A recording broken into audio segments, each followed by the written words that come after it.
Es que vamos a mandar la primera. ¿Sí? ¿Qué mandó un mensaje? Bueno, arrancamos tema nuevo. Antes de arrancar tema nuevo, repasemos temas viejos.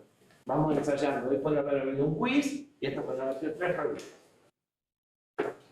¿Quién se anima a responder qué diferencia hay entre la arquitectura Harvard y von Neumann? La memoria. Harvard. Es corta la respuesta, pero no tan corta. Las Harvard eran que salían para muchos problemas y las von Neumann salían para problemas específicos. Esos son embebidos y propósito general. Las de propósito general sirven para distintos tipos de problemas, las embebidas o de propósito específico, en general se les llama embebidos, son las que sirven para una cosa en particular. Las Harvard tenían un espacio de memoria solo lectura para el programa y otro espacio de memoria para datos. La Harvard tiene memorias separadas del programa y del dato. La von Neumann unifica en una sola memoria las dos cosas. Normalmente se supone que en una von Neumann el programa sigue siendo solo lectura, los pedazos de memoria del programa siguen siendo de solo lectura. Pero como en realidad la memoria general es de lectura y escritura, aparece la posibilidad de que la propia computadora modifique su propio programa. Entonces, el programa puede ser datos para otros programas.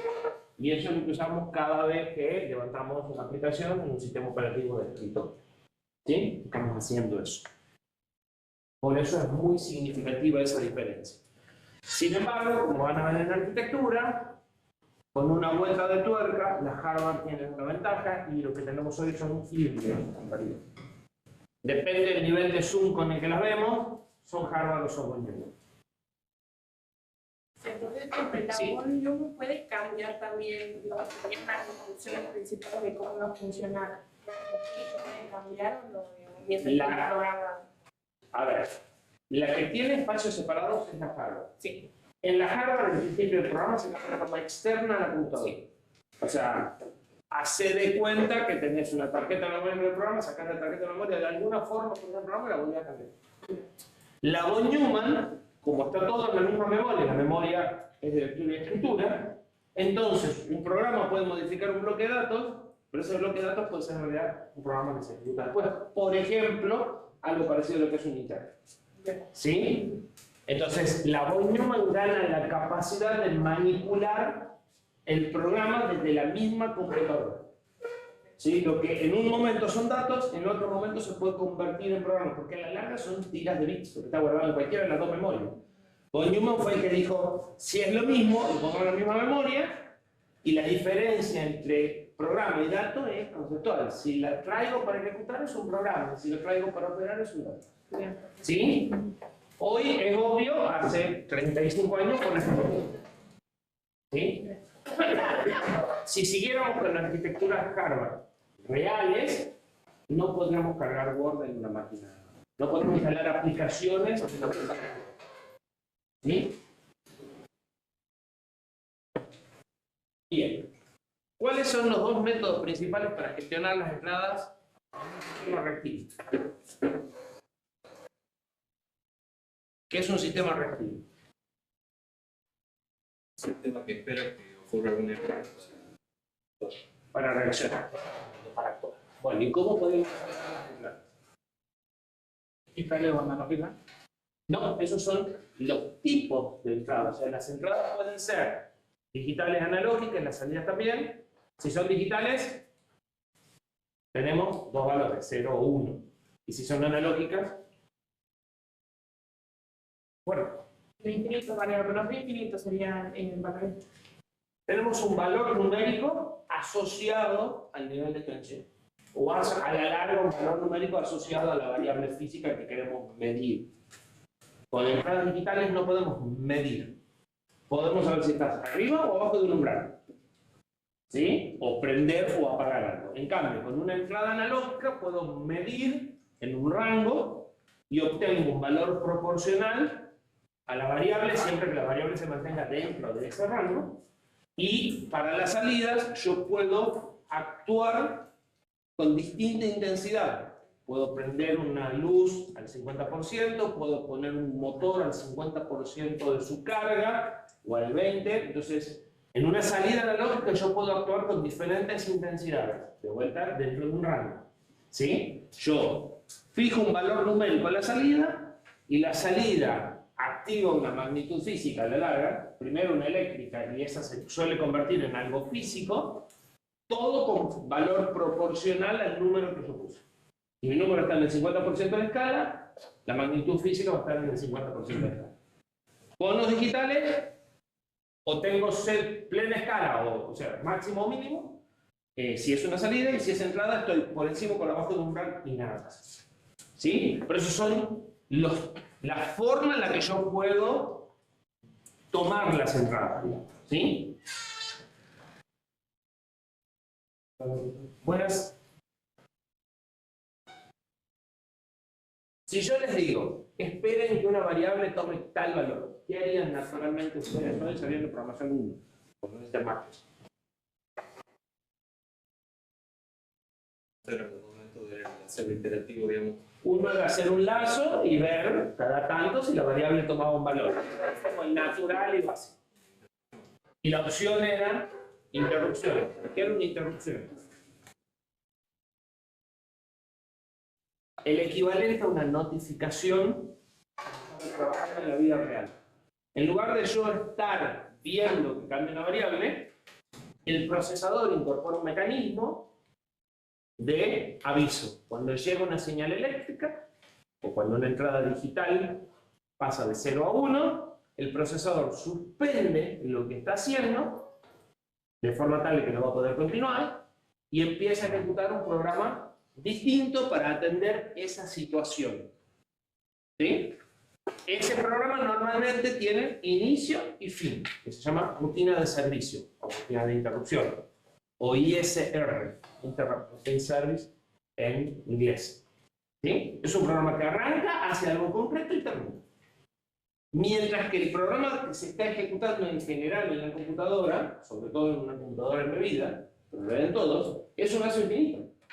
Esa computadora está esperando algo y está ejecutando un lazo hasta que decida pararlo. ¿Sí? Entonces, los programas principales o los programas que están ejecutando normalmente son lazos infinitos. El mecanismo de interrupción lo que me permite es escribir un programita cortito con inicio y fin y decirle, cuando te llegue una señal, y todo esto está resuelto eléctricamente dentro del procesador, cuando te llegue una señal, para esto, hace esto y después vuelve a lo que estabas. Y el programa principal ni se entera. ¿Sí? O sea, todo se suspende y sigue ejecutando como si nada hubiera pasado. ¿Sí? Es un mecanismo más eficiente desde el punto de vista energético, eventualmente, y desde el punto de vista de uso del tiempo de procesamiento. O sea, no estoy ejecutando instrucciones para ver algo, sino que es como que llega automáticamente. ¿Sí? La mejor paralelismo que puedo dar hoy es estar revisando el correo cada 2x3 que me llega una notificación cuando llega el correo. ¿Sí? Bien. ¿Qué es el ISA de un procesador? Es muy importante para hablar. Toda la asignatura de ISA. El set de instrucción. Y algo más. O sea, sí, es el set de instrucciones, pero es todo lo que me hace falta para entender el set de instrucciones. O sea, está bien, este procesador suma, resta y multiplica, pero para hacer la suma vos le tenés que dar dos valores de esta forma y te lo va a dejar el resultado en esta. Entonces, vamos a ver dentro de un tema más, incluye muchas cosas. En conceptos generales es todo lo que te hace falta para programar el procesador, de los cuales el set de instrucciones, o sea, el conjunto de instrucciones que puedes ejecutar, es como lo más fuerte. Pero hay una serie de información periférica a eso que es tan importante como las instrucciones. Y agrego una más. ¿Qué diferencia hay entre un compilador y un intérprete?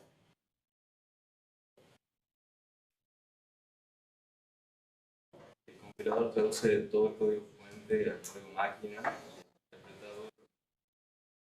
interpretado varias línea por línea. Uno hace la traducción completa en algo que se llama tiempo de compilación y deja una versión ejecutable del código fuente, y el otro, traduce en tiempo de ejecución. O sea, se ejecuta el intérprete carga el código fuente y lo va analizando y ejecutando línea a línea. Cuando estamos con un intérprete conviven el intérprete y mi programa ejecutándose al mismo tiempo. Cuando estamos con un compilador, primero se ejecuta el compilador y después se ejecuta mi programa en tiempos distintos. ¿Sí? Además de que la traducción se hace completa. ¿Qué ventajas tiene el intérprete? Es fácil de variar el código. Aunque no lo parezca, es más fácil de variar el código. Al punto tal de que hasta podrá modificar la sentencia que viene y no tendría que ni recompilar ni nada, automáticamente la ejecutaría modificar. ¿Sí? Lo que pasa es que ustedes no ejecutaron programas interpretados reales completos. Para correr algo interpretado se tendría que ir a un basic viejo. Y ahí pueden modificar la línea en el medio que estaba ejecutando y la ejecutaba modificada. ¿Sí? En un compilador no se puede modificar una línea que la ejecute sin recompilar. ¿Y qué ventaja tiene el compilador? Puedo detectar errores antes de ejecutarlo. Los errores, o sea, sí, está bien, vas a encontrar todos los errores antes de ejecutarlo. En un interpretado, los errores en general te los vas a ir encontrando a medida que ejecutas. Sin embargo, el interpretado podría llegar a ser un pase del código fuente y avisarte todos los errores de entrada.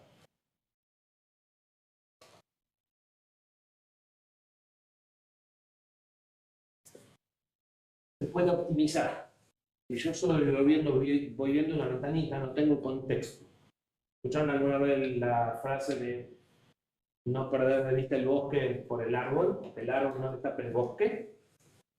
Cuando ustedes se centran en un pedacito del problema, a veces le falta todo el contexto. En general le falta todo el contexto del problema. Para resolver un problema de forma eficiente, tienen que entender cómo se enlaza esa pieza en el problema general.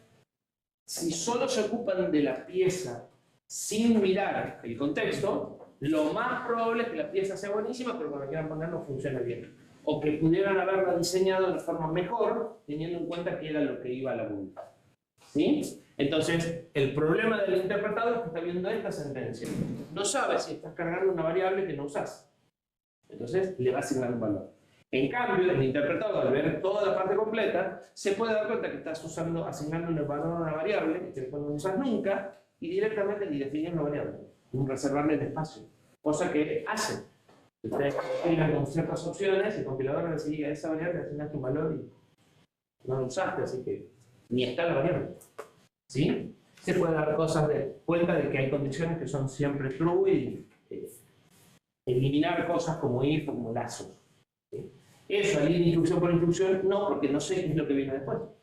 Entonces no puedo sacar las conclusiones de si estás usándolo o no más adelante. ¿Se entiende? Bien. ¿Alguna duda que les quede de lo que se vio en la primera clase?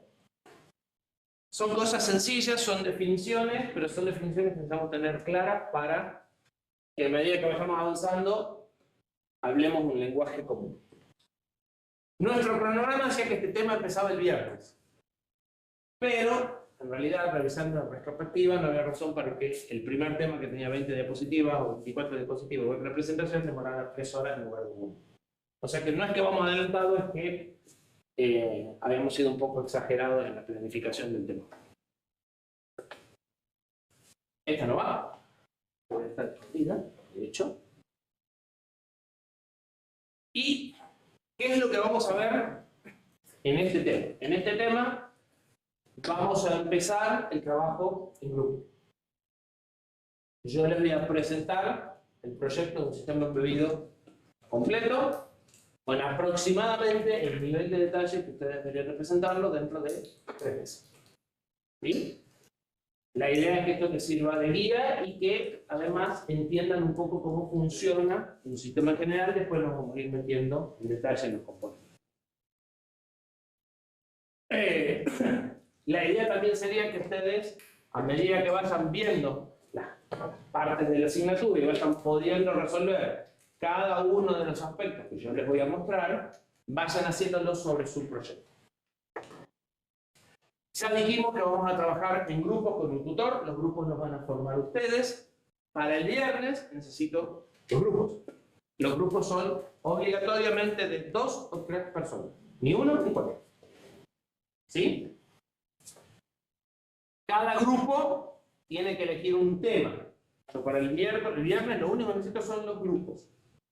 A partir de ahí tienen 7, 8 días para pensar el tema, juntarse con su tutor, discutir si es un tema que se puede resolver, por darles un ejemplo. Quiero hacer un ron. El nivel de complejidad que vamos a ver nosotros no es suficiente para encargar un ron. ¿Sí? Es un tema que ni agregando ni sacándole cosas lo vamos a poder resolver. Es mucho más complejo de lo que nosotros podemos sacar en este curso. ¿Sí? El ron puede hacer un buen trabajo de graduación cuando se termina la carrera. Pero para este curso, en medio del tercer año, es demasiado.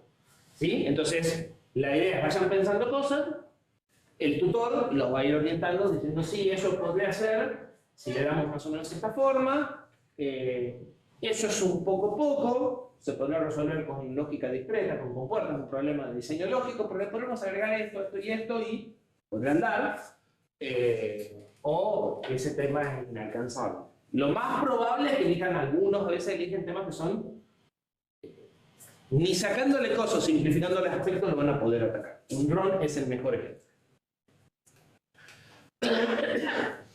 Bien, la idea es que van a terminar aplicando un poco todo lo que vemos.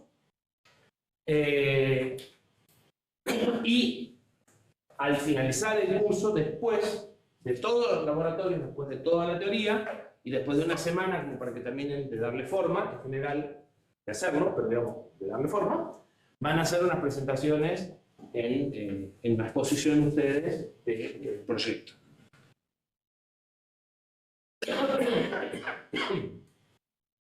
Bien. Los seminarios para el final son de 40 minutos, en los cuales ustedes exponen 20, y nosotros hacemos preguntas en otros 20, lo vamos a repasar cuando estemos más cerca del tema, y además después de eso van a tener que mandar un breve informe de 6, 7 páginas. ¿Sí? Incluyendo lo que está en la presentación, más algún detalle más que en la presentación en 20 minutos no llega. Observaciones. Yo ahora voy a tomarme 4 horas para explicar el proyecto. Ustedes lo van a presentar en 20 minutos. Claramente no lo van a presentar con el mismo nivel de detalle que lo voy a presentar yo.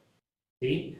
¿Por qué? Primero, porque yo quiero que lo entiendan completo el proyecto y que vean lo que se llama la etapa de diseño de un proyecto.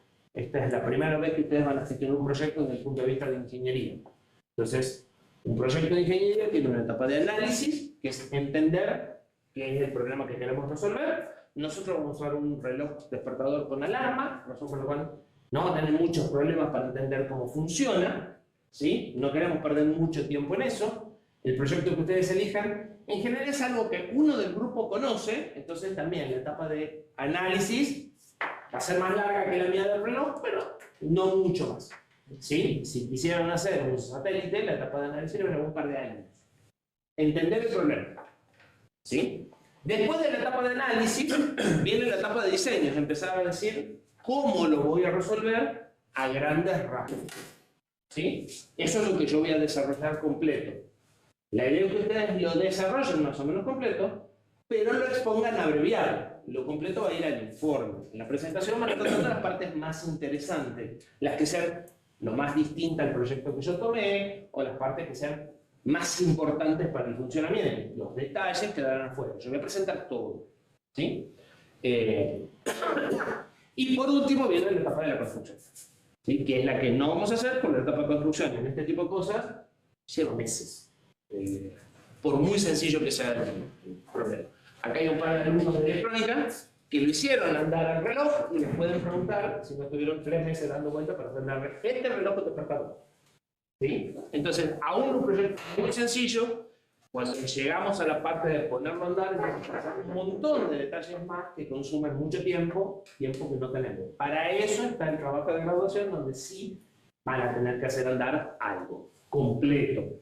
Y después hay laboratorios cortos donde van haciendo andar por pedazos.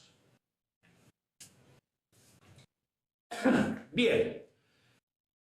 al final del tema, no, en realidad, sí, podría llegar a ser el lunes que viene. Preferiría que el viernes tengan los grupos armados. A cada grupo le asignamos un tutor y cuando evaluamos al grupo y al participante. Por eso ustedes eligen uno. Les vamos a dar al final una plantilla, esta misma plantilla, para que las transparencias tengan todas un formato uniforme. Algo habitual si ustedes están trabajando en una empresa de cierto porte, tiene plantillas de diapositiva, plantillas de documento, y esas cosas se deben de respetar. ¿Sí? Los informes van a ir en PDF y la evaluación es un 30% de la nota final. O sea, tiene mucho peso.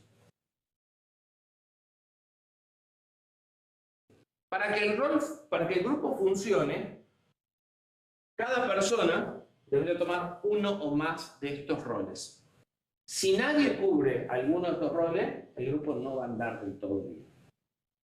Uno de los roles que debería haber en el grupo es un secretario, que es la persona que anota las cosas, porque la memoria se olvida.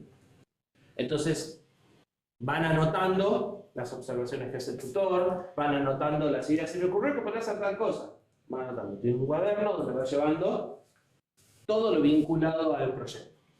Porque dentro de 2 meses, ¿qué le hemos dicho que íbamos a hacer con tal cosa? Esperar que busco. ¿Sí? Si no, van a andar pensando en la misma cosa 4 veces. Lo ideal sería llegar a anotar los tiempos y tareas que cada uno dice que va a tomar, y lo ideal sería, al final de cada reunión que tengan, generar lo que llamamos una minuta, que puede ser un párrafo muy cortito, donde queda lo que hablamos y en qué quedamos. ¿Sí?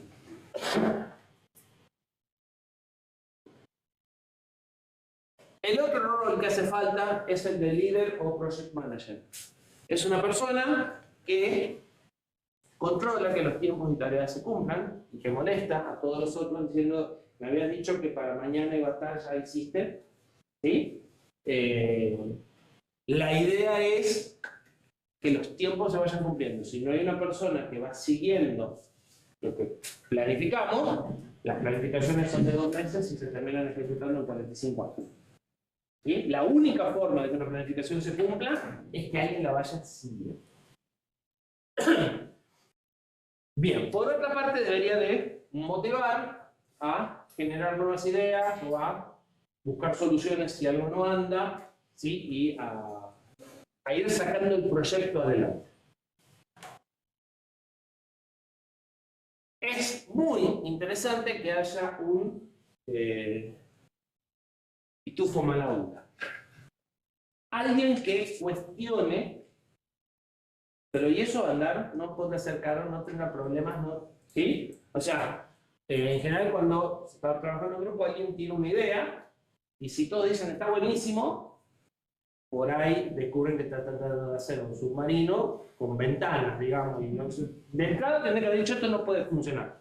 Entonces, para tener un filtro, es ideal que haya una persona que cuestione. Ustedes estarán viendo que en general todos tenemos tendencia a algunos de estos roles naturalmente. ¿Sí? Lo ideal sería armar un grupo con alguien de este, alguien de este y alguien de este. Si 2 tienen este, bueno, vean quién es el que es más propenso a cambiarse de rol o rótenlos. ¿Sí? Lo ideal sería que todos puedan tomar todos los roles, pero en la realidad todos tenemos tendencia a uno. O somos el que se nos ocurren las cosas nuevas y novedosas, o somos el que todo cuestiona, o somos el ordenado que nota. ¿Sí? En general, el que tiene ideas creativas es muy incompatible con el que anota. Pero traten de cubrir eso, si no, el grupo no va a funcionar del todo bien. Es importante también que entiendan que las críticas de este son tan constructivas como las anotaciones de este. Es importante que todos aporten al trabajo, ¿no? Eso es algo que el tutor va a evaluar en las reuniones que tengan con el tutor, que no son tantas. O sea, lo que hagan ustedes internamente en la casa no tengo forma de evaluarlo. Pero cuando ustedes vienen a preguntar cosas, los tutores van a estar mirando cómo se manejan en el grupo y si están todos más o menos a nivel del grupo. O sea, si, no sé, hay uno que es el que es muy bueno técnicamente, pero los otros dos están andando y que realmente todos más o menos trabajan. ¿Sí? Esa parte se evalúa. ¿Qué vamos a evaluar? Vamos a evaluar el contenido de la presentación oral. Vamos a evaluar parte del trabajo en grupo, vamos a llegar a una rúbrica. Lo primero que vamos a evaluar es el contenido de la presentación oral. O sea, cuando se paren acá, 20 minutos, vamos a valorar mucho un análisis de mercado. Yo voy a hacer algo muy cortito, que es un análisis de mercado, es lo que tienen que hacer en esta primera etapa. Lo que quieren hacer existe, cuánto cuesta, lo que ustedes van a hacer es mejor, es más barato, ¿por qué van a hacer lo que quieren hacer? ¿Sí? Obviamente acá siempre está la respuesta siempre para aprender. No hay problema, es válida, yo lo voy a hacer. Voy a construir un reloj que ya ni se vende, porque ya ni se vende el reloj en despertador con alarma para poner arriba de la mesa de luz.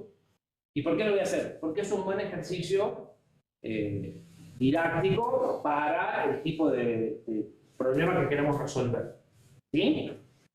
La idea es que ustedes traten de hacer algo un poquito más real, más conectado con el mundo y que por lo menos vean qué es lo que hay en el mundo para saber qué características deberían tener, si ustedes pueden tener algo distinto o si simplemente lo quieren hacer porque no se consigue, porque es más barato o por lo que sea.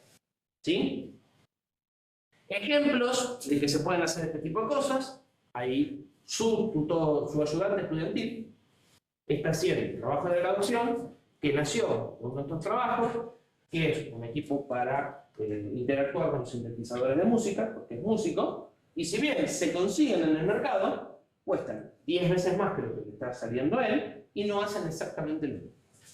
O sea que posibilidades de hacer cosas nuevas, sencillas, razonablemente económicas, porque lo que estamos haciendo es medianamente sencillo, hay. ¿Sí? No se preocupen si lo que no se les ocurre nada es espectacularmente bueno, pero en cualquier caso, la idea es compararse con lo que existe en el mercado y ver, bueno, lo que yo quisiera hacer entra en esto y lo voy a hacer por estas razones. ¿Sí? Es muy importante en un proyecto saber qué queremos hacer y por qué lo queremos hacer. ¿Sí?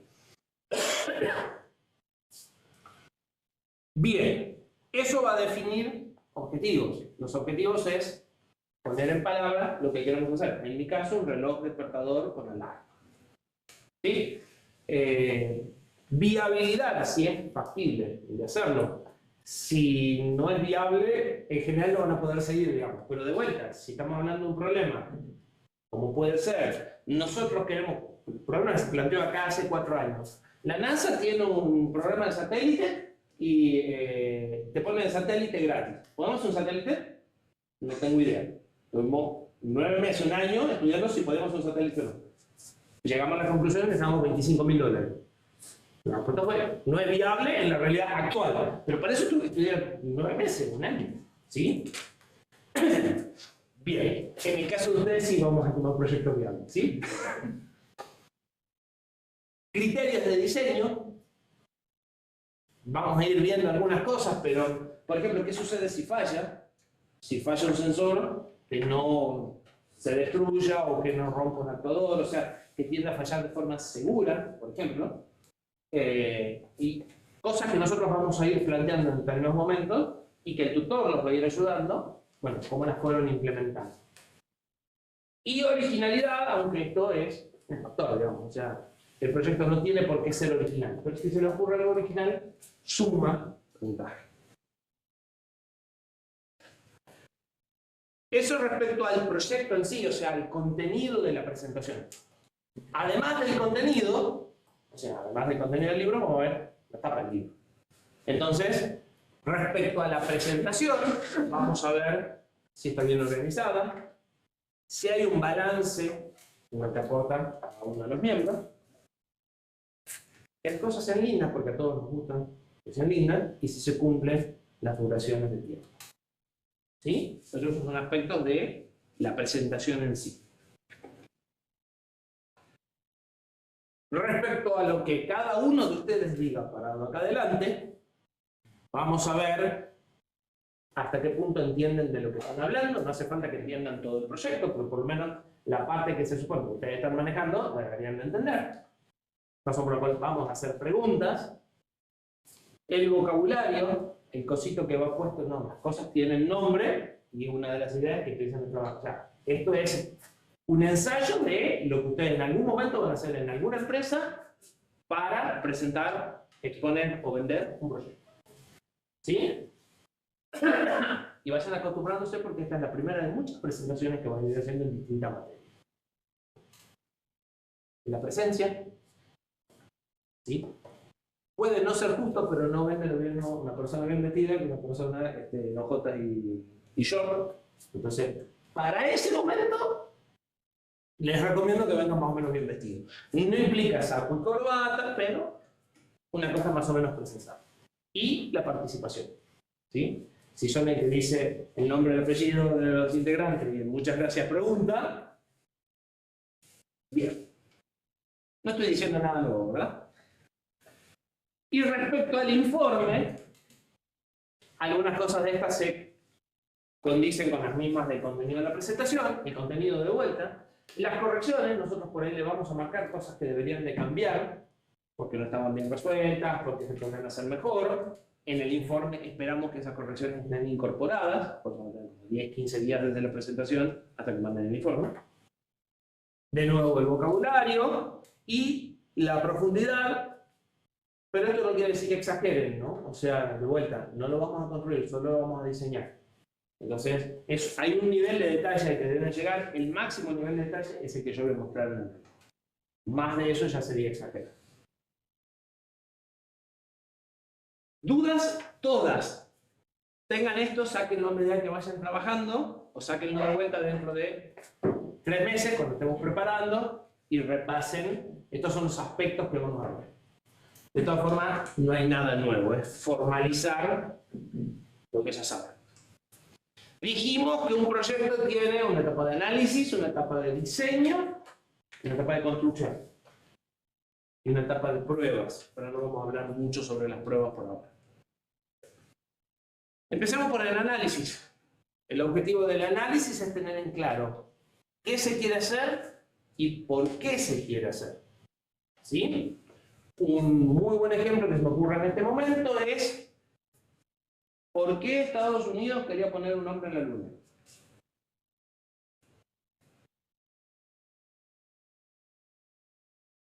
Pregunta. Adelantarse a la Unión Soviética en la guerra de Bolivia. Y eso justificaba poner cantidades incoherentes de dinero. Para ellos sí. Perfecto. Fíjense que si el objetivo hubiera sido estudio científico, que es lo que sucede ahora, las cantidades de dinero serían totalmente distintas. ¿Se entiende por qué es tan importante el por qué? O sea, el qué no me alcanza. Quiero poner una luna, está bien, pero ¿por qué lo quiero hacer? Porque quiero ganar una carrera, entonces cualquier cosa vale, porque quiero estudiar qué sucede, ¿sí?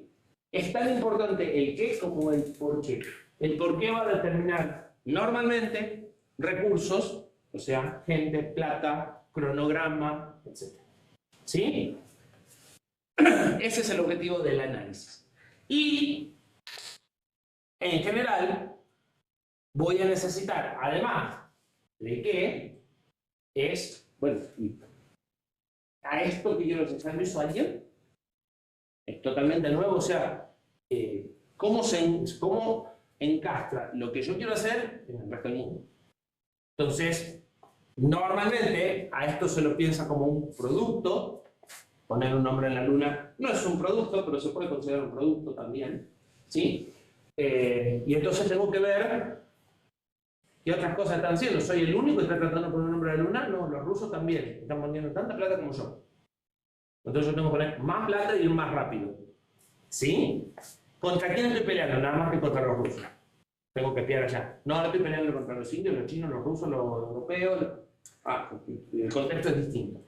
¿Se entiende? Entonces necesito ver qué es lo que hay a la vuelta y qué de esas cosas me pueden afectar. Entonces, normalmente se habla de algo que se llama análisis FOA. Básicamente es determinar qué puntos fuertes y qué puntos débiles tenemos nosotros. En el caso del satélite de la NASA no tenemos plata. pero tenemos 10 o 15 egresados por año que están capacitados para resolver el 35% de los problemas de un satélite. ¿Sí? Entonces, ventaja tenemos gente capacitada para cumplir la mano de obra. De ventaja no tenemos plata para comprar material. ¿Sí? Y en general, cuando uno hace eso, a veces encuentra oportunidades. Tenemos mano de obra barata. Si nos juntamos con una que tenga plata, pero no tenga mano de obra, porque por política tiene plata, por ahí podemos hacer una asociación y armar el satélite. ¿Sí? Normalmente lo que vamos a analizar son precio y prestaciones, estamos hablando de un producto real, como puede ser el despertador, y las oportunidades serán mejor precio, mayores prestaciones, más facilidad de uso, o simplemente no hay nada parecido. Lo que quiero hacer es totalmente distinto.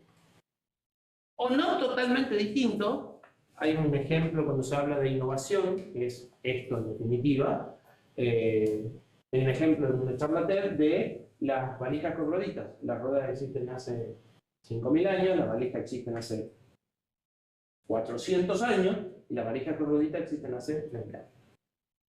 ¿Sí?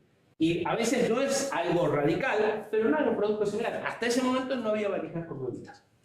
¿Sí? Entonces, el que no haya productos similares no quiere decir que no sean parecidos, o sea, son similares hasta cierto punto, pero mi facilidad de uso lo hace otra categoría, abrir una categoría nueva. ¿Sí? Con esa pequeña modificación que se me ocurre. Son cosas que pueden suceder y que suceden habitualmente, o sea, que suceden diariamente. Lo que pasa es que uno a veces no sabe de esto hasta dentro de esa vida. O sea, cuando el primero le puso la ruedita a la valija, es muy poco probable que alguien le diga, eso es un ideón. En general, pasa tiempo para darte cuenta que es una idea genial. Todo esto va a delimitar objetivos. ¿Qué quiero hacer? ¿Y con qué características principales? ¿Sí? Quiero hacer una valija que sea fácil de transportar. Entonces, el objetivo general va a ser una frase que describe lo que quiero hacer, y los objetivos particulares serán 3 o 4 características principales de lo que quiero. A partir de eso tengo que empezar a hacer el diseño. La primera etapa del diseño es una descripción mucho más detallada, hasta acá lo describí con 4 frases. ¿Sí? El diseño es una descripción mucho más detallada, es como espero que funcione. En general, la mejor solución, o la mejor forma de entender esto, es pensar que el sistema ya está funcionando y estoy escribiendo el manual de usuario. En el caso de mi reloj despertador, ¿cómo lo pongo en orden? ¿Cómo cambio la alarma? ¿Cómo le digo que mañana es domingo y no quiero que suene la alarma? ¿Qué pasa si se corta la luz? ¿Sí? Todas esas preguntas son las que empiezo a analizar para definir ya el funcionamiento concreto de lo que quiero. ¿Sí? A partir de estas mismas preguntas empezarán cosas como ¿cuántos botones le voy a poner? ¿Cómo voy a escribir la hora?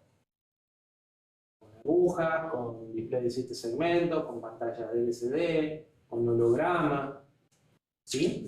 Parte de las respuestas a esto van a ser el diseño de la interfaz de usuario, cómo voy a interactuar con el medio. Si soy un sistema para controlar incendios en un data center, mi interfaz de usuario van a ser los sensores de medición de temperatura y los extintores. O sea, la interfaz de usuario no necesariamente tiene un usuario. ¿Sí? Puede ser una interfaz con lo físico, pero en definitiva voy a tener que saber esto que yo quiero resolver, qué cosas entran y qué cosas salen, y empezar a definir cuáles son las reglas de transformación. Con estas entradas tengo que obtener estas salidas. Eso es el diseño, ya poner en concreto las entradas, las salidas y cómo las entradas impactan las salidas a nivel algoritmos. ¿Sí? En general se pasan con algoritmos globales. Tengo que controlar la temperatura y si la temperatura se sale de rango tengo que hacer tal cosa, y después empiezan a bajar los detalles y decir, bueno, voy a usar 2 temperaturas, por debajo de esta prendo, por debajo de arriba de esta apago, voy a usar histéresis, y empiezo a esa idea global de cuando la temperatura se sale de rango, llevarla a algo más fino, con un algoritmo más cercano a lo que voy a implementar. ¿Se entiende? Algunas cosas son muy triviales y no vale la pena bajarlas en detalle, y algunas cosas son un poco más complejas y esas son las que son más interesantes de detallar. Yo voy a detallar todas, pero ustedes detallen las que valgan la pena. ¿Sí? Las cosas que son muy obvias, o si hay 4 iguales, detallan una y las otras 3 son... Cambia el mayor por el menor, cambia esto por esto. ¿Sí? Normalmente en la realidad uno hace eso. Las cosas que ya son, que a un nivel global ya son para implementar directamente, que son muy simples, no sigue bajando en detalle. El tiempo que le asignamos a estas cosas es un recurso. Entonces, asignar mucho tiempo para hacer mucho diseño tampoco vale la pena. Y lo próximo sería construirlo y probarlo. Ninguna de esas dos cosas vamos a hacer. Y en general, algo muy importante, que una vez que el proyecto terminó, bien o mal, es hacer un análisis retrospectivo. Es decir, dijimos que íbamos a demorar tanto y demoramos tanto. Dijimos que iba a hacer esto y hace esto. Dijimos que iba a costar tanto y costó tanto. Si no se hace esa comparación entre la planificación y la realidad, no aprendemos y en el próximo proyecto metemos la pata en exactamente las mismas cosas que ya metimos. Entonces, el análisis, lo que se llama a veces el post-mortem, el sentarse a analizar después de que terminamos el proyecto o después de que tuvimos un problema y ver dónde estaban los errores, son muy importantes.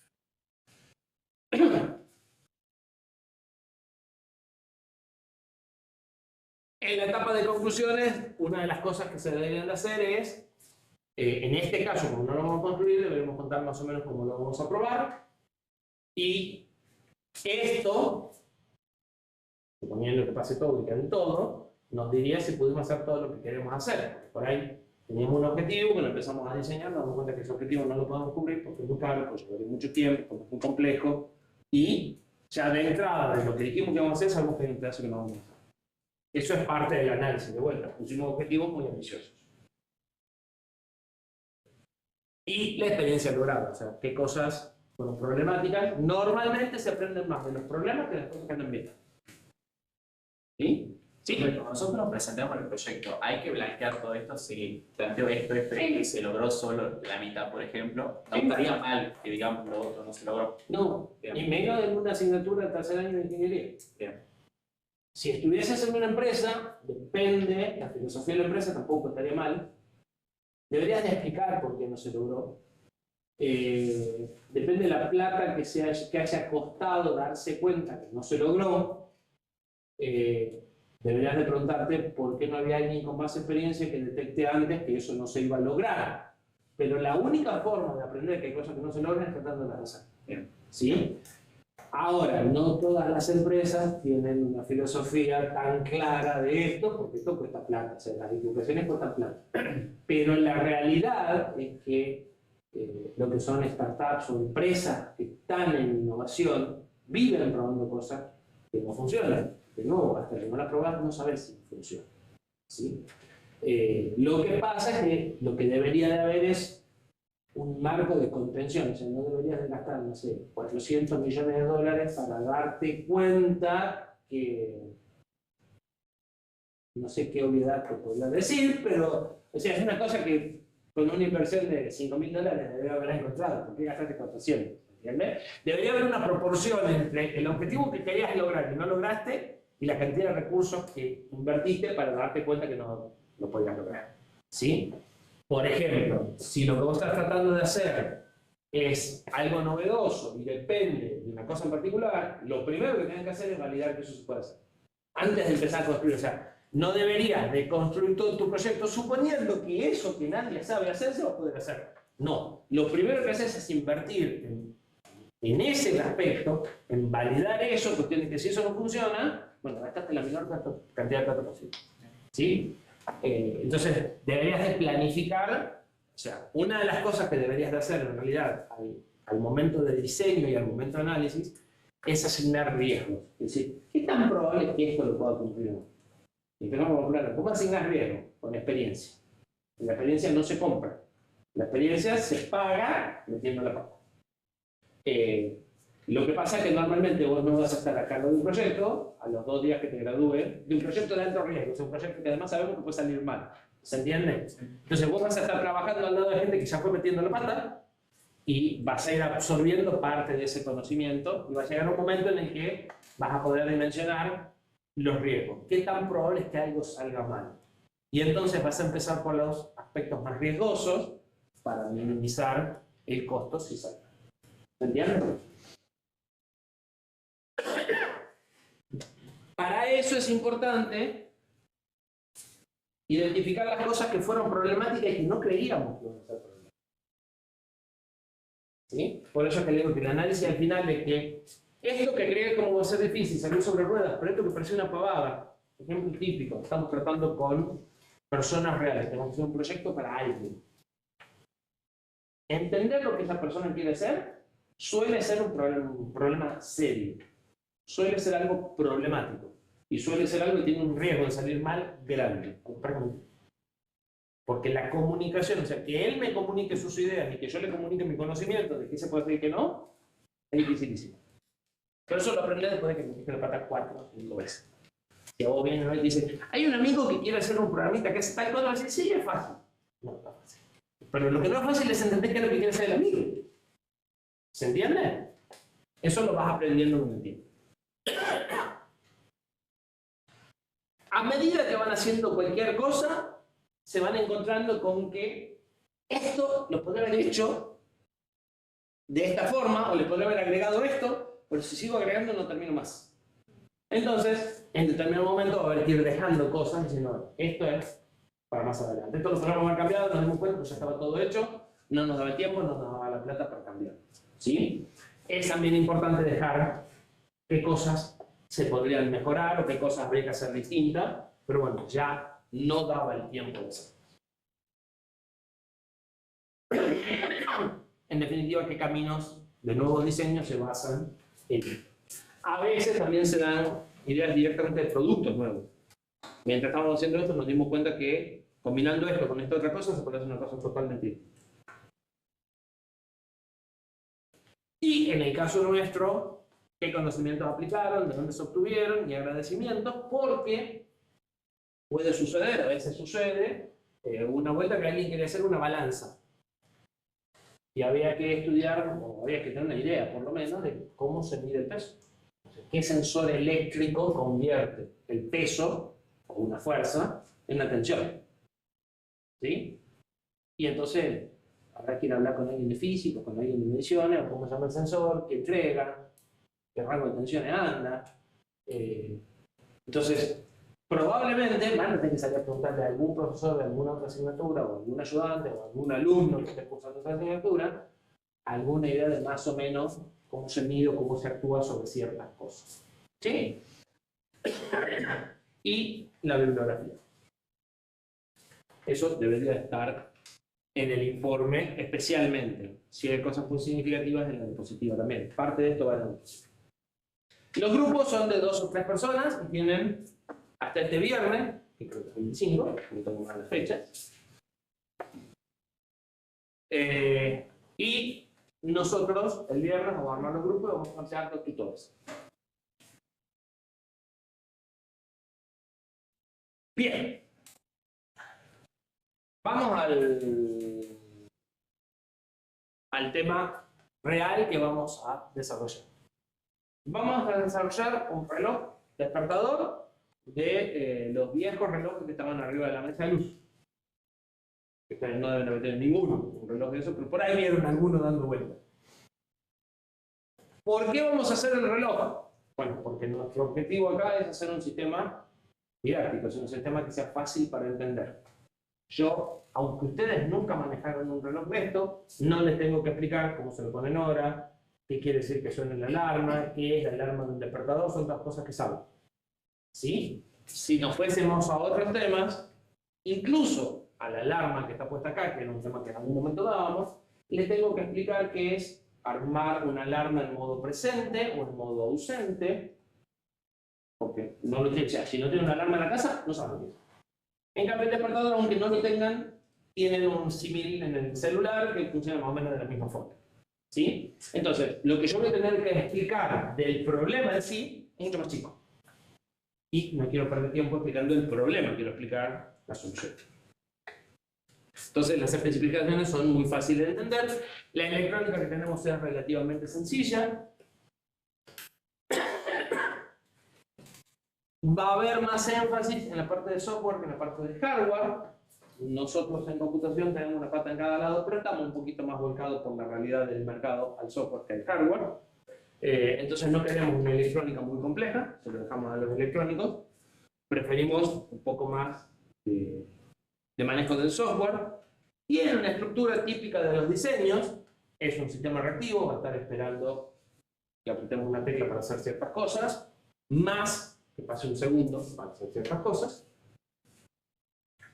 Y tenemos placas reales para que después, en determinado momento, le digamos en un laboratorio, bueno, ahora construiste este pedacito que muestra la hora. Ahora lee las teclas y suma y resta el número. Y hacer alguna de estas rutinas reales en los laboratorios sobre un hardware que ya tenemos hecho. ¿Sí? Entonces no lo vamos a construir completo, pero algunos pedazos los vamos a ir construyendo en los laboratorios.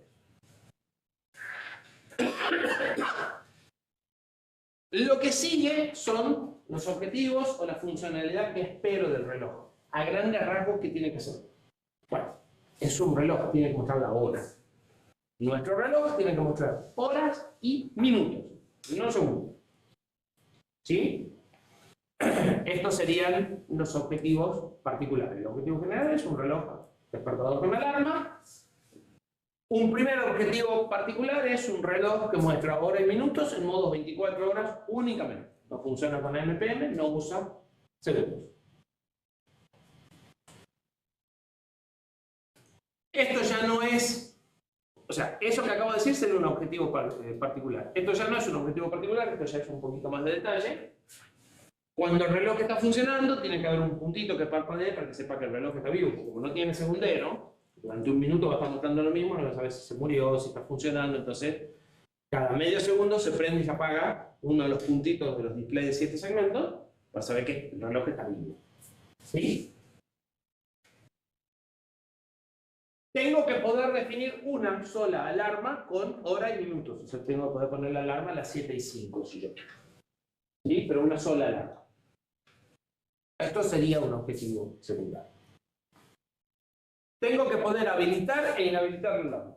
O sea, tengo que decir a la alarma, mañana no quiero usar. Está fijada ahora, pero no quiero usar. Tengo que de alguna forma saber que la alarma está activa o no, porque si la puedo apagar, tengo que saber si está prendido o no. Para eso vamos a usar un puntito, otro puntito de los dígitos. Cuando suene la alarma, quiero poder posponerla y que suene de vuelta dentro de 5 minutos. O callarla y que suene hasta mañana. ¿Sí? Si la callo y suena, o sea, si la callo, tiene que volver a sonar mañana a la misma hora. Si no, la tengo que callar e inhabilitar. ¿Sí? ¿Está claro? Y lo que sigue a continuación es esto ya es diseño, es decir, bueno, ¿cómo voy a mostrar ahora? ¿Cuántos botones voy a poner? Nosotros diseñamos el reloj con 4 displays de 7 segmentos y 6 teclas. Una tecla se llama aceptar, una tecla se llama cancelar y las otras teclas se llaman F1, F2, F3 y F4. ¿Sí? Porque esos son los nombres que tienen en las placas, porque F1, F2, F3 y F4 podrán hacer distintas cosas. Nosotros nos vamos a para poner en orden, subir y bajar. Se podrían llamar set, alarm, más y menos, pero como en distintos proyectos voy haciendo distintas cosas, llaman turno. ¿Sí? Eso es nuestra interfaz de usuario. Eso es lo que nosotros vamos a ver como entradas y salidas. Las entradas son las 4 botones, las salidas son los 32 segmentos de la display. ¿Dudas? Hacemos una pausa. 10 minutos y seguimos.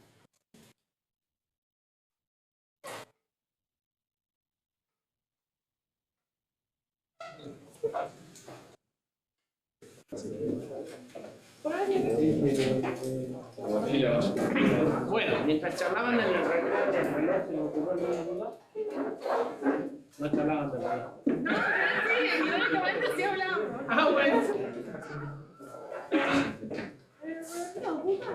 ¿Dudas ninguna? No, estamos hablando que acabo de querer hacer una Tesla. No, es un poco mucho. De hecho, ustedes le llevo cuántos años tratando de hacer una producción autónoma con mucha plata por detrás. Así que algo más modesto. Bien. Con eso completamos la parte de análisis, ¿sí? La parte del diseño de interfaz es diseño, pero es análisis, porque es un poco también ver qué es lo que el usuario espera o qué tipo de reloj espera, ¿sí? Así que es como una etapa intermedia. Y ahora entramos haciendo un poco más lo que es diseño, cómo se lo usa, ¿sí? Cómo va a funcionar el reloj. Bueno, nuestro reloj va a mostrar normalmente la hora y los minutos. Lo que yo voy a estar viendo siempre en pantalla va a ser la hora y minutos actuales. Para saber que lo que estoy viendo es la hora y minutos, va a estar el puntito del medio entre este puntito, parpadea. ¿Sí? Cuando yo lo prendo y el reloj no tiene hora, porque no le vamos a poner pila ni una forma de mantener la hora con cortes de luz, porque ahí tenemos problemas electrónicos que resolver primero, la hora va a ser cualquier cosa. Para saber que la hora no está ajustada, porque se cortó la luz, que lo que estoy viendo no es una hora válida, toda la hora va a estar parpadeando. ¿Sí? ¿Qué es lo que hacían la mayoría de estos relojes? O sea, no estoy contando nada nuevo. Entonces, como no lo usaron, no lo tienen tan fresco, pero estos relojes, algunos tenían pila, pero si sacabas el enchufe, y lo volvías a enchufar, empezaba a parpadear toda la hora hasta que lo pongas en hora, y cuando lo pones en hora, la hora se queda quietita y solo parpadea el tiempo. ¿Sí? Antes de que me olviden, hoy, de 14 a 15, hay consulta en el laboratorio. Si quieren venir a ver algo de prerequisitos o de cualquier cosa, van a estar los docentes en consulta. Después, la semana que viene, que tengan ya más estable los horarios de las asignaturas, negociamos si esos horarios de consulta les sirven o si hay que modificar. ¿Sí? En general, una consulta que les solía servir es como tienen prácticos de 15, de 16 en adelante, de 15 en adelante. Antes del práctico había una consulta. Suelen venir todos porque vienen un rato antes y sacan las dudas antes de entrar. Y normalmente había otra consulta los lunes, pero eso habrá que validar si no cambia algún horario. ¿Sí? Hoy hay consulta. práctica, no hay. No, el miércoles que viene. Pero ya tienen ejercicio de prerequisito parcial, podrían tener consultas, eventualmente. La del miércoles que viene va a ser 10 minutos antes de rendir, así que tendrá que ser esa consulta de último momento. ¿Sí? Bien. Porque si no, después me voy a olvidar la distancia. Para ponerlo en hora, apretamos la tecla F1 para evitar errores, la tengo que tener apretada por más de 3 segundos, para hacer algo, y empiezo a ajustar la hora. Para darme cuenta que estoy ajustando la hora, parpadean los minutos y la hora se queda quieta. Esté o no esté ajustada, la hora se queda quieta y parpadean los minutos. Entonces, sé que lo que estoy ajustando son los minutos. Con F3 y F4 subo o bajo el valor de lo que está parpadeando, que son los minutos. Si llego en los minutos a 59 y hago más, voy a ir a 0. Si estoy en 0 y hago menos, voy a ir a 0. Si además de subir y bajar, es cíclico. Fíjense que todas estas cosas se pueden hacer de otra forma. O sea, acá estoy empezando a decidir, en general, si tengo un cliente con el cliente y con la complejidad de hacerlo, cuál es el funcionamiento concreto que espero del equipo. Si pongo a aceptar, dejo los minutos, o sea, configuro los minutos y empiezan a parpadear la hora para ajustar la hora. Con más y menos subo o bajo la hora. Si pongo cancelar o no aprieto una tecla durante 30 segundos, vuelvo como si no hubiera sucedido nada. Si el reloj estaba fuera de hora, sigue estando fuera de hora. Si el reloj estaba a una hora, vuelve a esa hora, teniendo en cuenta el tiempo que yo haya estado jugando. O sea, si yo estoy 1 minuto y medio apretando teclas, y el reloj estaba en las 7:05, tengo que volver a las 7:06 con 30 segundos. ¿Se entiende? O sea, la hora tiene que seguir actualizándose. Si yo no pongo aceptar al final, esa hora sigue vigente. Y si no estaba en hora, vuelvo a las cosas parpadeando y no estoy bien. ¿Sí? Cancelar o 30 segundos sin hacer nada es lo mismo. Si en lugar de F1 aprieto F2 por más de 30 segundos, por más de 3 segundos, lo que voy a configurar es la alarma.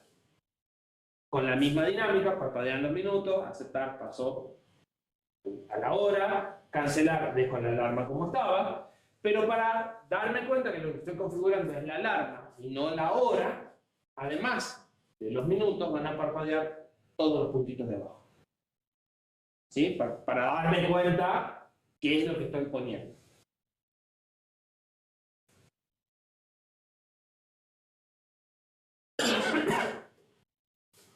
El ajuste de la alarma sigue el mismo comportamiento que el de la hora. Cuando el reloj está mostrando la hora, o sea, está normal en reposo, si yo aprieto aceptar, prendo la alarma y se prende el último puntito para avisarme que la alarma está activa y cuando llegue la hora va a sonar. Y si aprieto cancelar, apago la alarma y se apaga el puntito para avisarme que aunque llegue la hora no va a sonar. ¿Sí? Entonces, mientras estoy viendo la hora, aceptar y cancelar, habilitan o inhabilitan. Si la alarma está sonando, aceptar la calla por 5 minutos y cancelar la calla hasta mañana a la misma hora y la alarma siga. ¿Se entiende?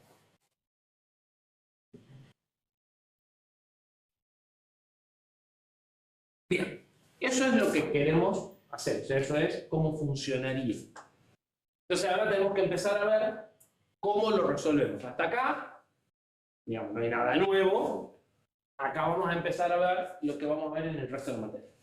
O sea, lo primero que tenemos que ver es cómo manejamos desde un microprocesador las entradas y salidas. Para eso, en un microcontrolador, no en un microprocesador, el que tenía periféricos de entrada y salida metidos adentro de la misma pastilla, vamos a encontrar conjuntos de entradas y salidas digitales. Patitas, que yo les puedo decir, son entradas o son salidas, y que si son salidas, le puedo decir ponete en 1 o en 0. ¿Cómo? Leyendo y escribiendo dos direcciones de memoria. En una dirección de memoria le digo si es entrada o salida, y en la otra dirección de memoria, si es entrada, leo un valor directamente vinculado a la atención que está puesta, y si es salida, lo que yo escribo es lo que sale. ¿Cómo? 3 temas más adelante vamos a ver cómo se hace. ¿Sí? Pero lo cierto es que mi componente base, que es el microcontrolador, tiene, el que vamos a usar nosotros tiene creo que 65, no sé, 44 patitas de entrada y salida. Esas patitas suelen estar agrupadas en paquetes de 8, de 16 o de 32, porque como son 1 a 1 con los bits, entonces si el procesador es de 8 bits, la memoria está organizada de 8 bits, entonces los puertos también están organizados de 8. ¿Sí? Y vamos a encontrar cosas como el puerto A 0, 1, 2, 3, 4, 5 que se leen en el bit de una dirección. Y el puerto B que se lee en otra dirección, el 0, 1, 2. ¿Sí? ¿Se entiende? Nuestro procesador tiene puertos de 16 bits. Vamos a agarrar 8 de esos bits y los vamos a conectar. Primero que nada, ¿conocen un display de 7 segmentos? ¿Manejaron algunos? Son 7 LED, 8 LED, que tienen o un cátodo, el cátodo de todos los LED común, o el ánodo, todos diferentes. Nosotros vamos a usar cátodo común. A cada uno de los ánodos lo vamos a conectar a cada una de las 8 salidas, todos en paralelo. Es decir, si yo pongo un 1 en el bit esta tensión se va a 5 volts. Si acá tengo 5 y en el cátodo tengo 0, este se prende. Si acá tengo 0, este también se prende. Si acá tengo 0, este también se prende. ¿Sí? Entonces voy a conectar los 8 ánodos todos juntos y los 4 cátodos en otra salida. Y eso me va a permitir por acá decir qué segmentos quiero prender y por acá elegir en qué dígito lo quiero prender. ¿Sí? ¿Y cómo hago para mostrar las 12:23? Porque yo puedo pintar el 1 acá, el 2 acá, el 3 acá y el 4 acá. Pero yo quiero ver 12:34, no 1, 2, 3 y 4. Tiene una frecuencia alta. Si lo hago muy rápido, el ojo tiene persistencia y yo lo voy a ver como si todo estuviera. ¿Sí? ¿Conocían ese proceso? Bien. Eso se llama multiplexado. En este caso, en el tiempo. Estoy usando cuotas de tiempo para cada uno de los dígitos. ¿Sí? ¿Por qué se hace?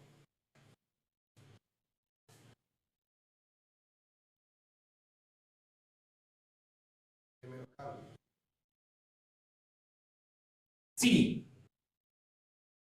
¿Qué sucede si yo no quisiera multiplexar? ¿Cuántas patitas de salidas digitales tendría? No, porque ella podría dejar estos conectados a masa permanentemente. Lo que pasa es que tendría que poner este ánodo a una patita y este a otra. ¿Se entiende? Eso me daría la posibilidad de prender este separado de este. Pero entonces, ¿cuántas salidas digitales necesito? 32. Y si quisiera mostrar segundo,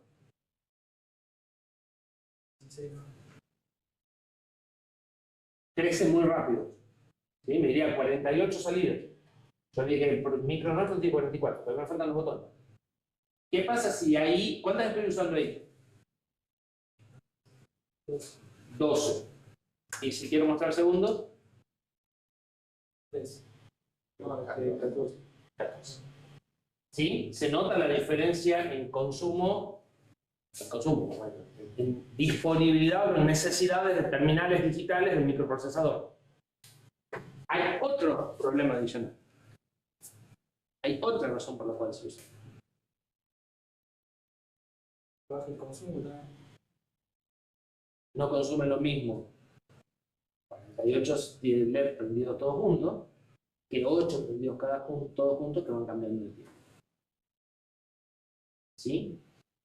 A consecuencia de eso también podemos tener menos brillo. Ustedes van a darse cuenta cuando empiecen a jugar con la placa, porque tengo la mala noticia que van a tener que hacer andar a esto en algún momento. En un laboratorio van a tener que resolver la parte del multiplexado y mostrar los dígitos, y se van a dar cuenta que cuando se para en un dígito, el LED se ve con una intensidad y cuando se multiplexa se ve con otra intensidad. ¿Sí? La solución a eso suele ser darle un pico de corriente, o sea, en el tiempo en el que está prendido poner una corriente un poco más alta para compensarlo. El problema es que si hacemos eso, cuando ustedes están de variante y se paran en un display, lo van a cambiar. Por eso en la placa que van a hacer no lo hace para que no puedan romper nada. ¿Sí? Pero de esas son las formas se soluciona el brillo. Bien, ya sabemos manejar las salidas. Nos faltan, ¿qué cosas? Ya tenemos la hora. Las entradas. Las entradas son pulsadores. Los pulsadores se representan con este símbolo porque en general están construidos de esa forma. Tienen dos contactos metálicos y una lámina metálica que se apoyan en esos dos contactos y cierran el circuito. Ahora bien, si yo conecto esto a una patita, las patitas de entrada son como las entradas de amplificadores operacionales. Son entradas de muy alta impedancia. ¿Sí? Se supone que por acá casi no circula corriente. Circula una corriente, pero es y a la -9. ¿Sí? Si yo a esta patita aprieto el botón y la conecto a masa, tengo definido un valor de tensión acá, 0. Pero si la suelto, esto está flotando. Ni está en 0, ni está en 1. ¿Se entiende el problema? La solución a eso se llama resistencia de flujo. Esta resistencia es 2 órdenes de magnitud más chica que la impedancia de entrada. Entonces, de entrada podemos ver como una resistencia acá y una resistencia acá. ¿Sí? Cuando el circuito está abierto, esta resistencia no circula corriente y esta tensión toma PCC. Cuando aprieto el botón, esta resistencia es 4 o 5 órdenes de magnitud más chica que esta. Podemos decir que esta es prácticamente 0 respecto a esta.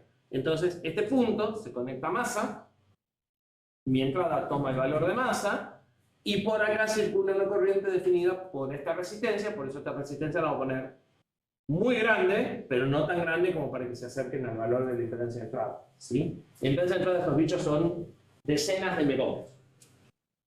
Estas resistencias en decenas o centenas de kilo ohm andan perfecto, van a circular menos de 1000 amperes, ¿sí? Y no se comportan como acabamos de decir. Cuando apriete el botón voy a tener prácticamente 0, 0,1, y cuando suelte el botón voy a tener 0, si el micro es 3,3, 3,27.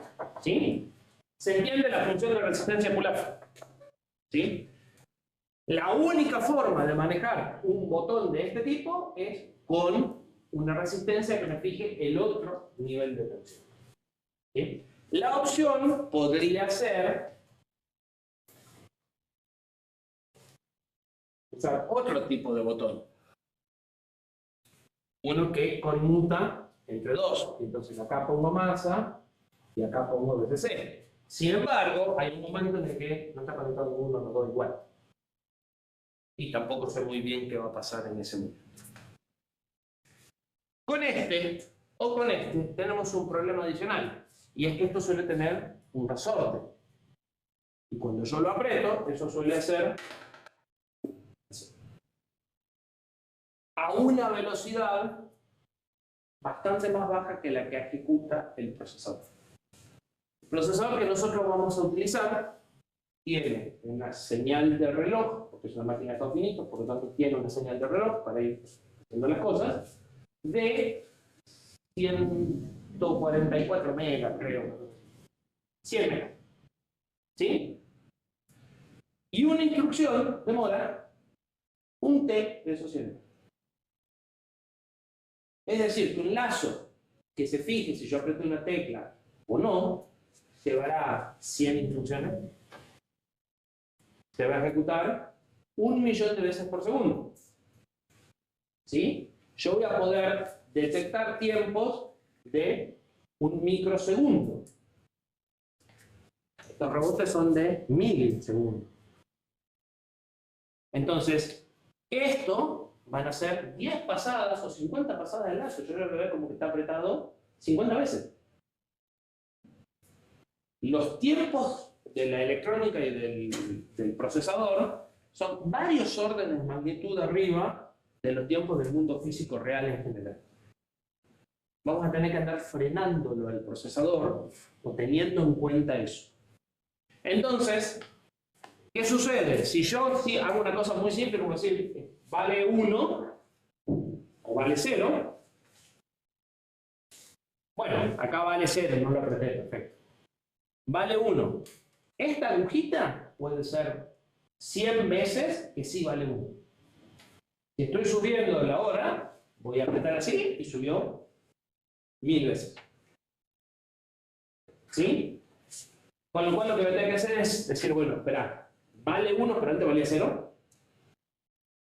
Sí, detecté un flanco, hubo un cambio.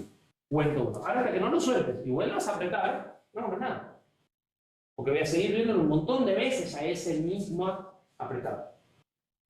Pero encima, como tengo rebotes, fíjense, aún haciendo eso, voy a ver 1, 2, 3, 4 cambios, cuando en realidad es uno solo.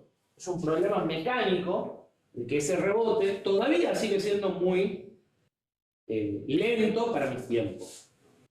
Entonces, ¿qué solución puedo darle a eso?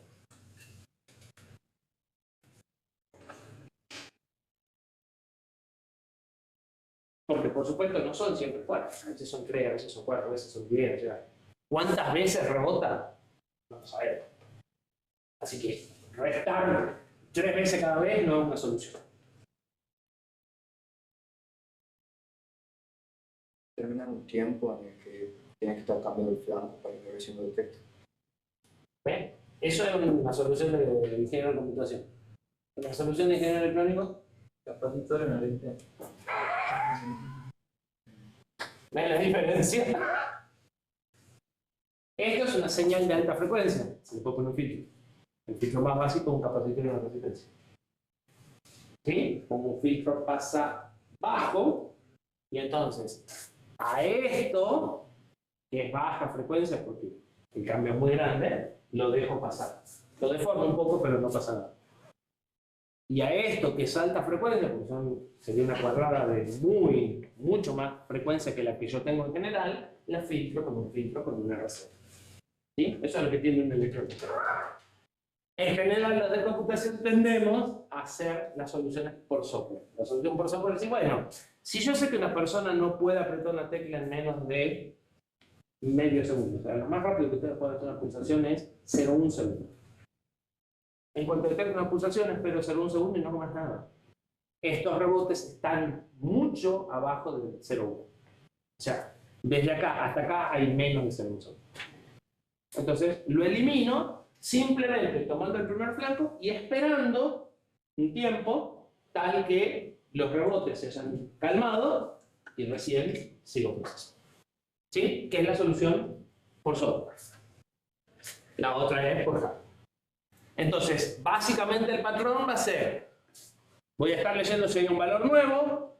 Si hay un valor nuevo distinto del valor viejo, tengo un flanco, hubo un cambio. Ojo que esto detecta el flanco ascendente y el descendente. ¿Sí? Voy a esperar lo suficiente para que eso se estabilice y entonces ahora el valor viejo es mi nuevo valor y voy a esperar de nuevo. ¿Sí? Y entonces esto se va a ejecutar solo cuando hay cambio y podemos decir que es un detector de flanco positivo. ¿Sí? Las teclas las vamos a tener que manejar siempre por flancos. Tenemos un problema, y una tecla tenemos que tener 3 segundos a apretar. ¿Sí? Nos va a agregar una pequeña complejidad. En las de más y menos es fácil. Aprieto en cuanto detecto el flanco, hago más, espero a que sueltes y vuelvo al más cuando sigue. Pero en las dos que tienes que tener un tiempito, va a ser un poquito más complicado. A la larga vamos a hacer una espera, o sea, una segunda espera de 3 segundos. ¿Se entiende? Vayan parándome si no entienden. Obviamente, estos ya sí son cosas nuevas. Algunas no tan nuevas o algunas no tan complicadas, pero van apareciendo cosas nuevas. Todavía nos queda que haga ruido para despertarlo. ¿Sí? ¿Y cómo haríamos que haga ruido para despertarlo?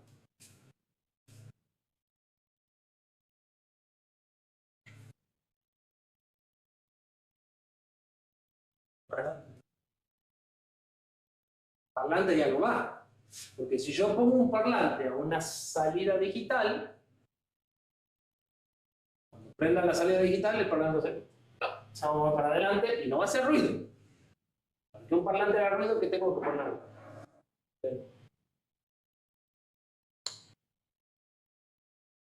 Una no continua. No tiene por qué ser alterna. O sea, una alterna tendría que ser acá.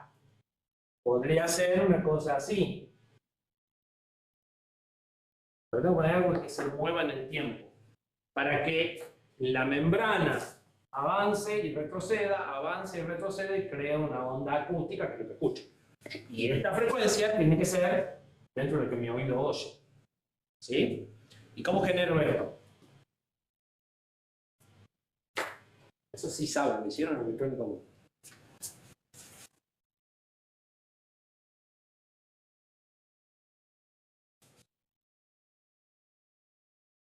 Cajita, que sale esto. ¿Cómo se llama esto?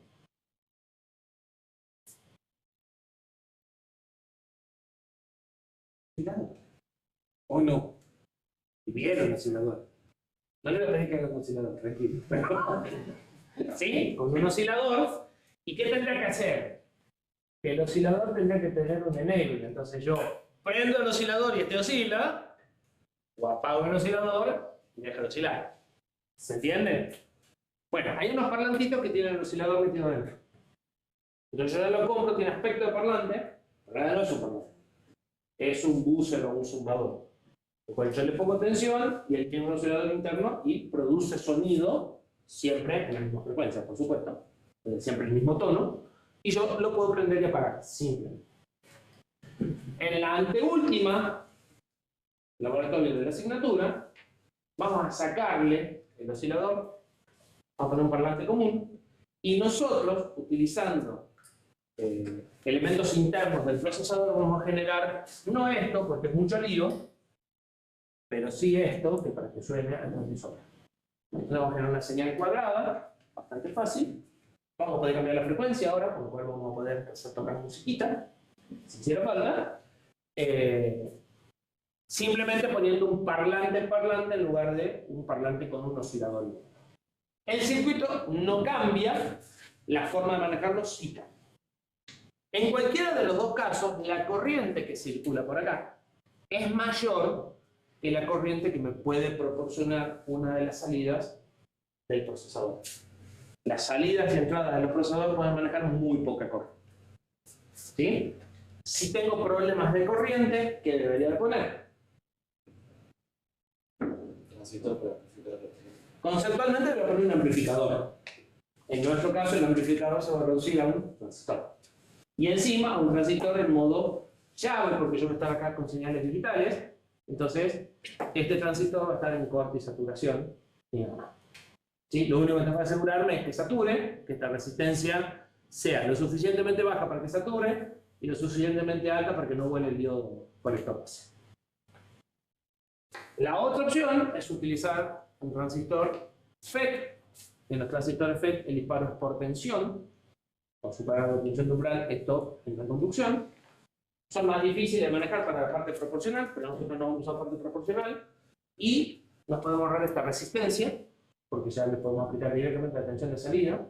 La corriente de entrada de estos transistores es bajísima y además tienen ganancias de corriente enormes.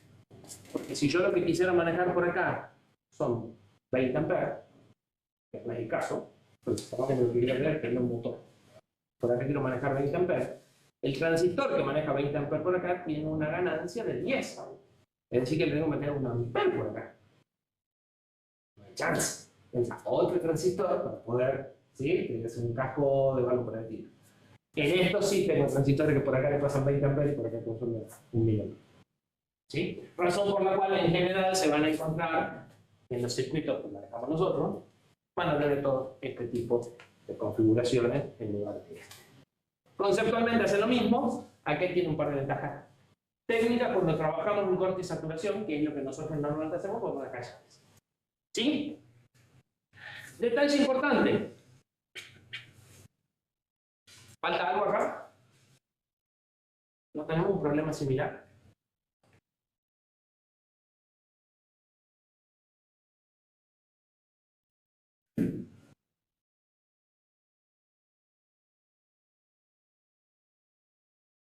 ¿Qué corriente circula por este camino?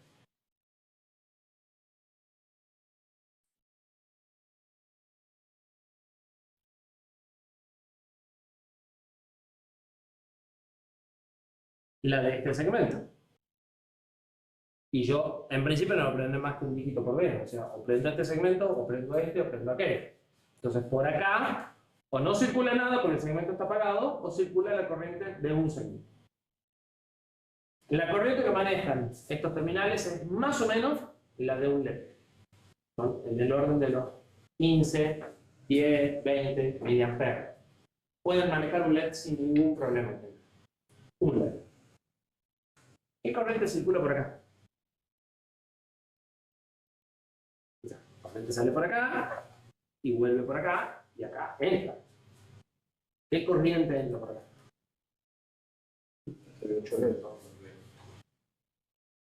Sí, pero no. Sí, pero eso no. Un LED puede manejar, 8 LED no puede manejar. Entonces, ¿qué voy a tener que poner? Un transistor a masa. ¿Sí? Estos puntos comunes van a ir con transistores a masa para resolver el mismo problema de corriente que acabamos de decir en el parlamento. ¿Sí? En estos puntos saco, en estos no saco. Los comunes van con transistores a masa. En la realidad. Conceptualmente es lo mismo, pero en la realidad tenemos un problema eléctrico que resolver. Bien. Hasta aquí, ¿qué tan perdido sería? Nada nuevo, pero en contexto nuevo. Entonces, transistores sabíamos, ¿no? Pero bien. Estamos haciendo un reloj y necesitamos contar tiempo. Lo más sencillo para nosotros sería que externamente me digan, pasó un segundo, pasó un segundo, pasó un segundo, pasó un segundo. ¿Sí?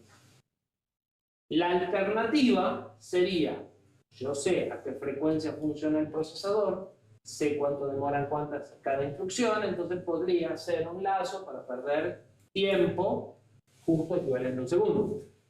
Pero ese lazo, además de perder tiempo, tendría que estar fijándose si cambió la hora, tendría que estar leyendo unas teclas. Coordinar todo eso no va a ser muy fácil. Y en cuanto me pase una instrucción, el segundo va a durar 1,001 segundo y en 2 días el reloj va a estar por el día. ¿Se entiende? Entonces, ¿se podría hacer con un lazo calibrado en tiempo? Sí. Es dificilísimo.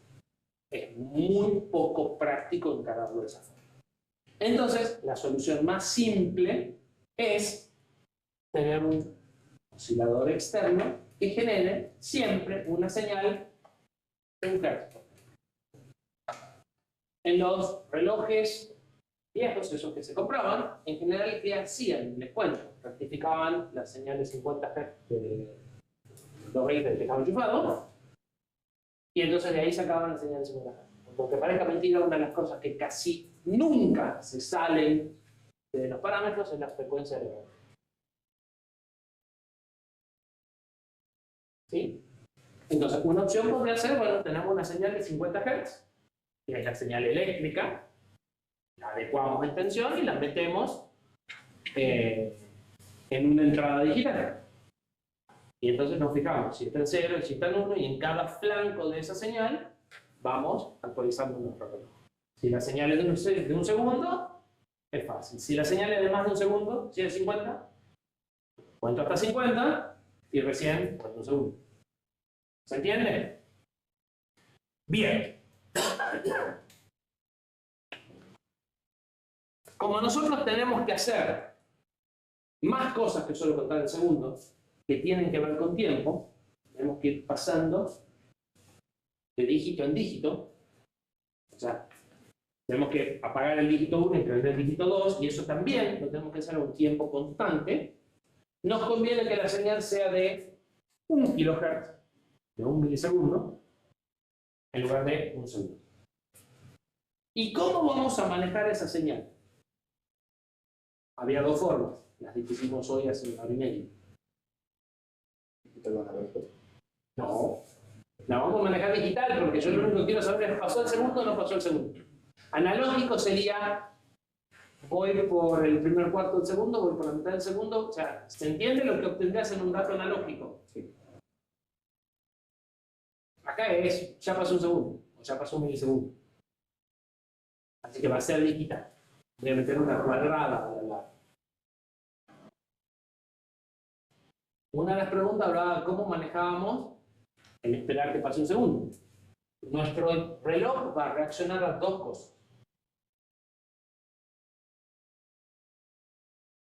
Cosa 1. ¿A las teclas? A las teclas. Cuando yo aprieto teclas va a tener que hacer cosas. Cosa 2. Era el lazo de notificación. Ahora espera.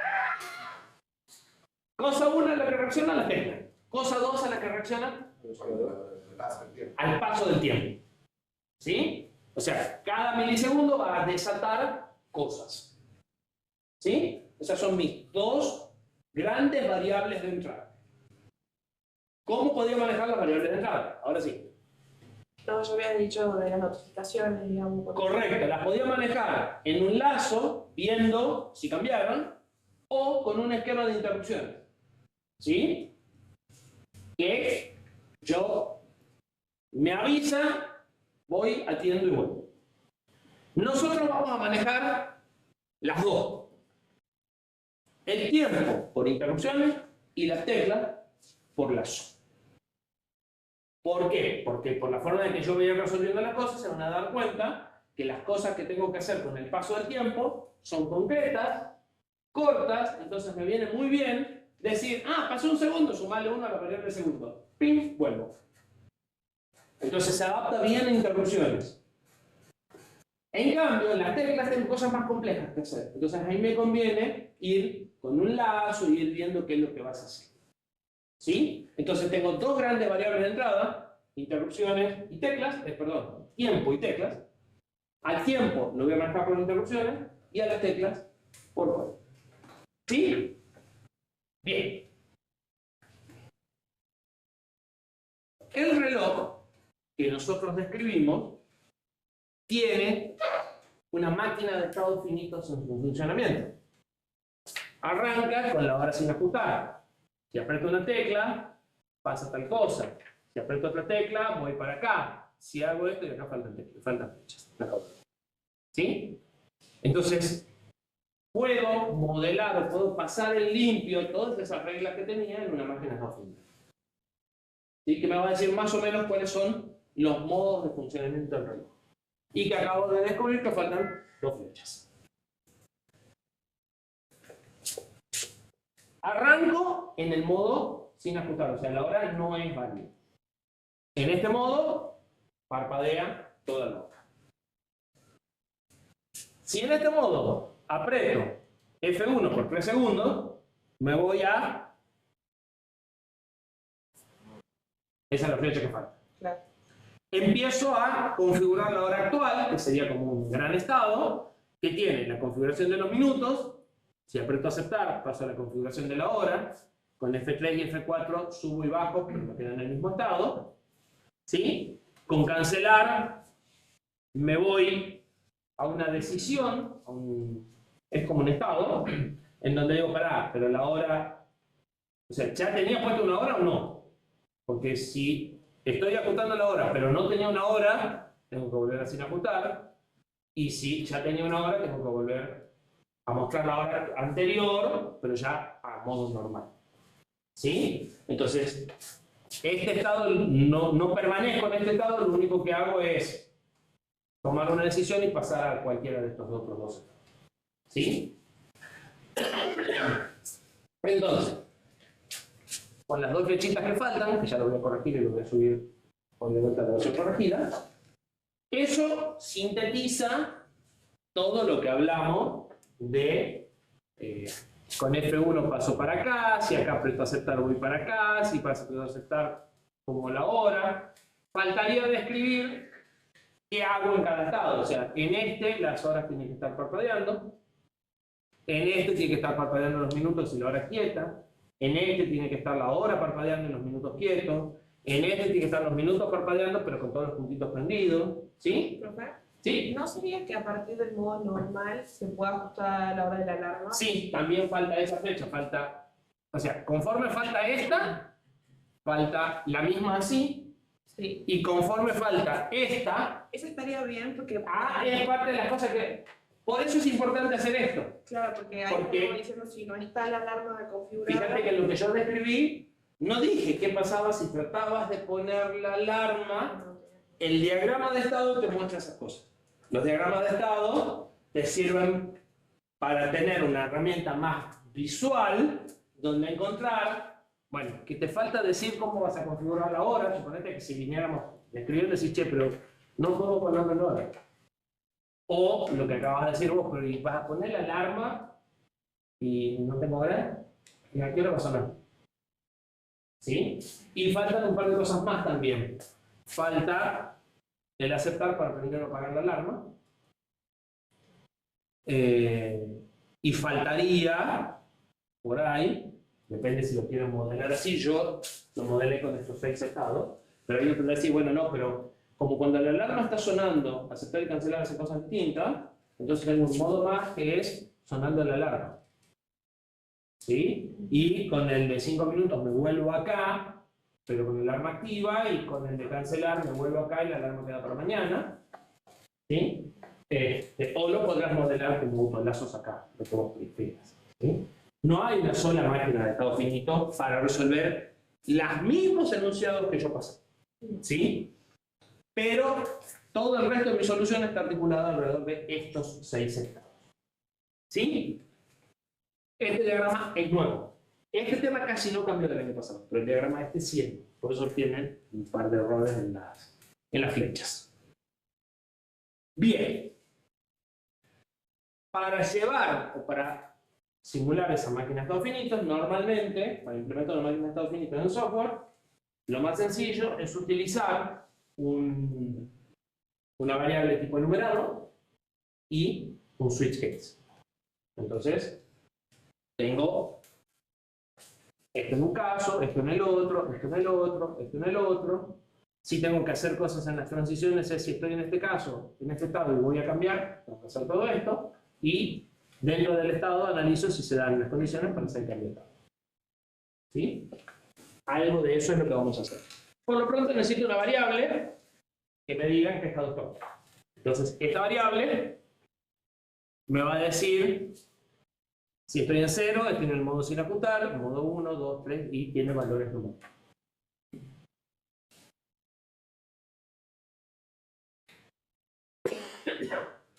A esto, ya lo adelanté recién, nosotros tenemos dos grandes variables de entrada, el paso de tiempo y cualquiera de las teclas. Las teclas las vamos a manejar por programa principal, o sea, ese lazo que está ejecutándose permanentemente en el programa, y las cosas que están vinculadas a tiempos, al paso del tiempo, las vamos a manejar en la rutina de servicio. ¿Qué cosas tenemos vinculadas al tiempo? Actualizar la pantalla del tipo. Es decir, pasar del dígito 1 al 2, del 2 al 3, del 3 al 4, a la velocidad tal que nuestro ojo lo vea todo prendido. Si demoramos tiempos distintos en cada dígito, vamos a ver que el brillo sube o baja, porque la percepción tiene que ver con el tiempo que está prendido cada dígito. Que estén todos prendidos la misma cantidad de tiempo es fundamental para que yo vea todos los dígitos igual prendidos. O sea que es algo bastante delicado en lo que hace a tiempo. Actualizar la fecha y hora, es decir, si pasó un segundo y estaba en las 7:05, ahora estoy en las 7:05 con un segundo. Si pasaron tantos segundos, y ir llevando las horas, los minutos, o sea, ir contando horas, minutos y segundos, y para saber cuál es la hora actual. Como acá estoy actualizando la hora, es un buen momento cuando termino de ver un cambio de hora, fijarme si coincide con la alarma. Porque si lo hago en el otro programa, la coincidencia me va a dar un montón de veces. O sea, la hora y la alarma van a coincidir durante todo un minuto, que son un montón de millones de ciclos. Es más fácil, cuando acabo de actualizar la hora, fijarse si coincide con la alarma y luego una sola vez. ¿Sí? Entonces, disparar la alarma, es decir, oh, hay que hacer sonar la alarma, lo voy a hacer justo después de que actualizo. Y como tengo cosas que dependen de tiempo en las teclas, tengo que tener una tecla más de 3 segundos y tengo que tener, si en 30 segundos me aprieto una tecla, hay dos variables ahí de segundos, a esas variables también las voy a manejar desde acá. La tecla me va a decir necesito contar y esto va a decir pasó un segundo, pasaron 2, pasaron 3. Y la decisión la voy a tomar acá. O sea, es una variable que va a estar compartida. Acá voy a contar cuántos segundos pasan porque ya estoy contando segundos. Y acá voy a tomar las decisiones de si tengo que contar y de si alcancé el valor de la cuenta. ¿Se entiende? Bien. Cortemos acá. Repasen este pedacito, por lo menos este pedacito, porque la clase que viene nos vamos a meter con los diagramas de flujo de esto que acabamos de decir. Primero las cosas muy generales, esas son las todas que acabamos de decir, pero después nos vamos a meter más en detalle. Entonces, para que no se pierdan en esta parte, es importante que este último pedacito de más o menos cuál es la estructura, lo tengan fresca.